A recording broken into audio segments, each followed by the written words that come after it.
Nah, kalau Panji Gumilang tidak melakukan itu, tidak bisa. Tetapi mari kita lihat juga, ada nggak pihak lain yang melakukan kejahatan tadi, kemudian mentransfer ke dalam rekening Panji Gumilang. Ya, kalau tidak ada, ya nggak bisa. Ada rekening yang ratusan atas nama pribadi atau kemudian atas nama yayasan. Inilah yang kemudian mengindikasikan adanya sesuatu yang mencurigakan. Nah, pada sisi yang lain, setelah dicermati, adanya juga modus menghindari pelaporan, ya, di mana pelaporan tadi itu dilakukan tidak sebagaimana mestinya, sehingga ditengarai sebagai salah satu bentuk misalnya upaya menghindari kewajiban-kewajiban yang sebagaimana mestinya. Demikian pula ada tindakan mengaburkan, ya, menyamarkan atau kemudian menyembunyikan. Inilah beberapa kualifikasi dari perbuatan-perbuatan tindak pidana pencucian uang. Udah punya jabatan, pengen naik lagi, udah populer, pengen populer lagi, udah berkuasa, ingin kuasa lagi, itu namanya syahwat. Kasus TPPU-nya, penyidik Direktorat Tindak Pidana Eksus Bareskrim Polri telah memeriksa terhadap 3 orang sebagai bendahara dari Madrasah Al Zaitun, yaitu Saudara SM, Saudara M, dan Saudara MH. Hukum harus adil. Ada yang orang tidak bersalah, tapi karena tujuan tertentu dibuat bersalah, direkayasa, dan dihukum. Dalam konteks tindak pidana yayasan, ada unsur pelanggaran pengelolaan kekayaan yayasan, ya, yang kemudian itu memenuhi unsur tindak pidana yayasan. Tidak adanya transparansi, tidak adanya akuntabilitas, ada pembagian yang tidak sesuai dengan prosedur, terus kemudian pemberian kuasa kepada penggagas, ya, pesantren. Mengapa begitu? Jadi dalam diri itu ada struktur, ada tubuh, ada akal, ada kolbu, ada nafs, ada jiwa. Jiwa ini nafs, dia yang punya ambisi, nggak perlu ada setan. Ada namanya lembah syahwat. Syahwat itu bahasa Arab artinya keinginan rendahan, bukan hanya seksual. Semua keinginan duniawi, udah punya duit, pengen duit lagi. Kalau Panji Gumilang yang dituduh melakukan pencucian uang, harus Panji Gumilang yang melakukan tindak pidana awal. Contohnya apa? Apakah Panji Gumilang korupsi? Apakah Panji Gumilang melakukan pemerasan? Apakah Panji Gumilang melakukan tindak pidana narkoba dan lain-lain tindak pidana yang diancam hukuman 4 tahun atau lebih? Kemudian Panji Gumilang mencuci duit itu. Bisa dengan masukkan ke rekening, bisa dengan membelanjakan, bisa dengan mentransfer. Kemudian juga melakukan pemeriksaan terhadap 1 orang sebagai anggota pembina yayasan, itu Saudara AH. Pemeriksaan ini telah dilakukan pada tanggal 23 Agustus 2023, berarti kemarin ya. Di 23 Agustus 2023 telah dilakukan pemeriksaan terhadap 4 orang saksi. Selanjutnya akan dilakukan pemanggilan kepada saksi, beberapa saksi lagi yang berasal dari anggota yayasan dan pengurus yayasan, serta melakukan pendalaman pihak madrasah terkait penyalahgunaan dana BOS. Di mana ada uang negara, ada keuangan daerah yang dikelola tidak sebagaimana mestinya. Itulah yang kaitannya dengan tindak pidana asalnya. Nah, pada tahap berikutnya adalah mekanisme untuk menentukan kualifikasi tindak pidana pencucian uang. Allahu Rabbi wal Islam dini wa Muhammadan Rasulullah. Bedakan salah dengan durhaka. Salah berdosa dengan durhaka itu lain. Durhaka itu awalnya fasik, ujungnya kafir. Itu iblis. Tapi kalau salah, itu sifat kita, sifat saya, dan semua yang hadir ini pasti banyak salah, banyak dosa. Nah, kita ini tanpa iblis sudah ada salah. Apa kata Imam Mu'ta'ilah? Wujuduka dzanbun. Kamu ada aja udah dosa. Kamu merasa dirimu ada, kamu sudah salah. Itu kalam Imam Notailah Iskandari. Jadi dalam diri itu ada struktur, ada tubuh, ada akal, ada kolbu, ada nafs, ada jiwa. Jiwa ini nafs, dia yang punya ambisi, nggak perlu ada setan. Nafs ini sebenarnya dulu dari nur Sayyidina Muhammad SAW, lalu dibalut dengan cahaya, Allah celupkan ke dalam lembah syahwat. Jadi di alam sana, sebelum ada alam ini, ada namanya lembah syahwat. Syahwat itu bahasa Arab artinya keinginan rendahan, bukan hanya seksual. Semua keinginan duniawi, udah punya duit, pengen duit lagi, udah punya jabatan, pengen naik lagi, udah populer, pengen populer lagi, udah berkuasa, ingin kuasa lagi, itu namanya syahwat. Ya, udah mandang sekali, pengen mandang lagi, ya. Itu namanya syahwat. Syahwat itu syaha yashhu,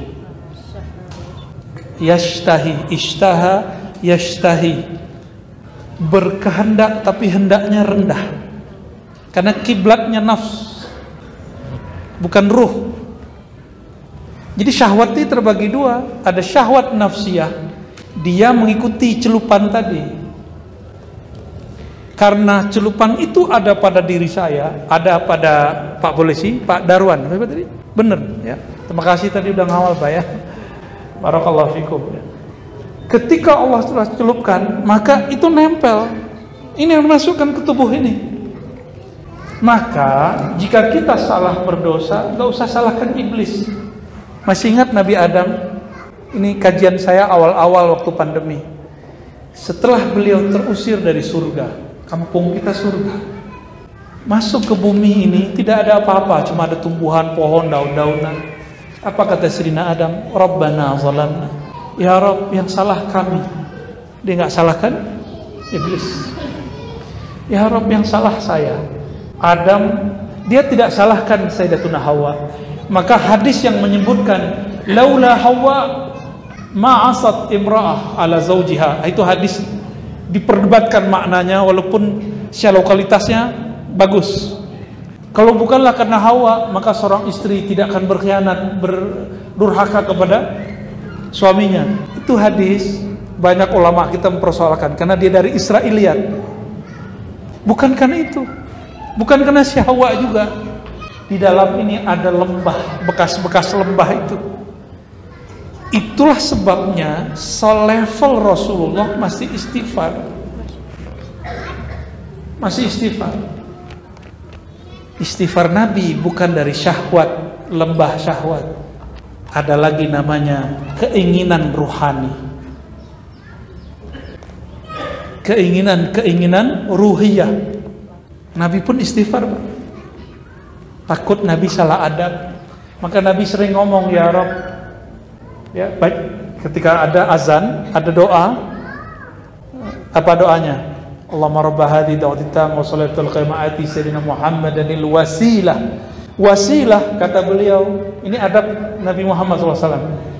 Wa arju, aku berharap wasilah itu adalah aku, adalah untukku. Padahal itu beliau, tapi beliau beradab. Karena sesekali beliau mengatakan ana al-fatih. Nabi itu kalau lagi rohaninya memuncak, maka beliau keluarkan kalam-kalam yang tegas. Akulah sang pembuka syafaat. Itu surga neraka tidak aku, tidak ada aku, tidak dibuka. Itu ngomong begitu kalau nggak lagi memuncak ruhnya. Nabi akan ngomong begitu. Rasulullah ketika ruhnya lagi naik, apa kata beliau? Itu Ibrahim, itu Adam, itu Isa, itu Musa, semuanya minta izin kepadaku, baru boleh kasih syafaat. Kalau enggak beliau lagi naik rohaninya, enggak mungkin beliau kalau begitu. Ya. Maka beliau istighfar. Istighfarnya Nabi bukan dari dosa. Istighfarnya Nabi dari merasa kurang adab. Padahal apapun yang Nabi lakukan semuanya beradab, benar nggak? Jadi itu Pak, karena di dalam diri kita ada celupan dulu. Jadi nggak perlu salahkan iblis Pak. Siapa yang menyalahkan iblis, dia adalah saudaranya iblis. Apalagi yang kenal sama iblis, apalagi yang mengiblis-ibliskan orang yang nggak paham sama dia. Kan lagi rame tuh bupati mengiblis-ibliskan orang. Saya agak gregetan itu ya. Ternyata sudah punya teman dia. Ya. Mohon maaf, serius. Dalam adab kerohanian tidak boleh mengiblis-ibliskan orang, tuh nggak boleh. Tegur-tegur aja. Apalagi ngancam-ngancam mau pindah ke negara lain. Itu kan sama kayak orang tengkar suami istri, yaudah saya punya cari laki yang lain aja deh gitu. Sama kayak gitu. Itu berarti udah nggak cinta tuh. Ya, berarti udah mulai retak gitu. Berarti hubnya agak perlu diperbaiki. Ya, hubbul watan, cinta ke dalam negeri sendiri. Ya. Allahumma sholli ala sayyidina Muhammad. Jadi gitu Pak Darwan ya. Saya ini setiap dari ujung rambut sampai ujung kaki, saya merasa banyak dosa. Maka sampai hari ini udah nggak berani lagi jadi penitia surga neraka. Ya, karena udah nggak sempat mikirin orang. Kita sempat mikirin diri sendiri aja. Tapi dalam memikirkan diri, kita akan paham diri orang. Siapa yang kenal dirinya akan kenal, bukan Allah dulu, yang kenal dirinya, dia akan kenal diri orang lain.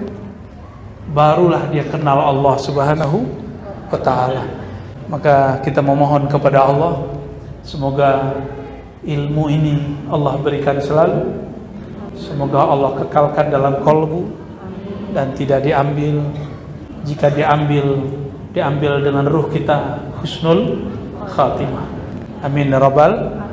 Ayah senyum lagi baca inna lillahi wa inna ilaihi raji'un. Itu kabar gembira pulang kampung kepada negeri yang ada di sisi Allah Subhanahu wa ta'ala ya. Sebenarnya masih banyak yang bersampaikan, tapi waktu juga yang sangat sempit. Semoga Allah meridhoi apa yang kami kalamkan dan mengampuni jika ada yang salah. Kita ada pengajian lagi besok, silakan diumumin nanti ya. Insya Allah besok kita sambung lagi kajian hikamnya Masjid Agung ya. Bawa catatan kalau bisa, jangan cuma terpana. Ya. Kalau nggak nanti dilihat lagi rekamannya lalu dicatat ya. Allahumma sholli ala sayyidina Muhammad. Mari kita tutup dengan salawat pendek. Sallallahu ala Muhammad. Sallallahu alaihi wasallam. Sallallahu ala Muhammad. Sallallahu alaihi wasallam. Al-Fatihah. Ya Rabbi.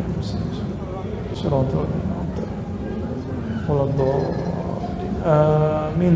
Amin ya rabbal alamin. Ya Allah, ampuni dosa kami, ampuni semua masa lalu kami. Ya Allah, ampuni semua aib-aib kami. Ya Allah, ampuni semua yang pernah kami kalamkan kepada orang tua kami.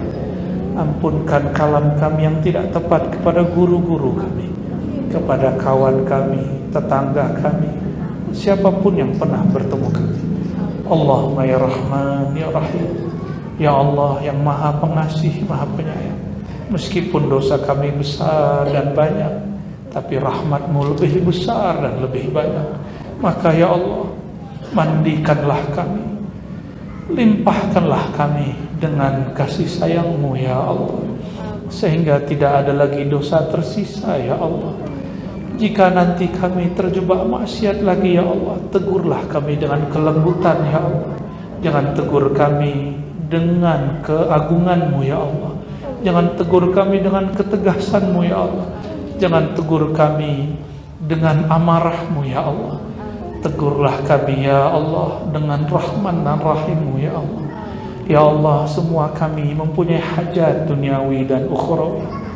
Maka kabulkanlah ya Allah jika itu layak untuk kami ya Allah. Bihaqqi Sayyidina Muhammad sallallahu alaihi wasallam. Wa sallallahu ala Sayyidina Muhammad wa ala alihi wa sahbihi wa sallam. Walhamdulillah rabbil alamin. Mohon maaf. Assalamualaikum warahmatullahi wabarakatuh.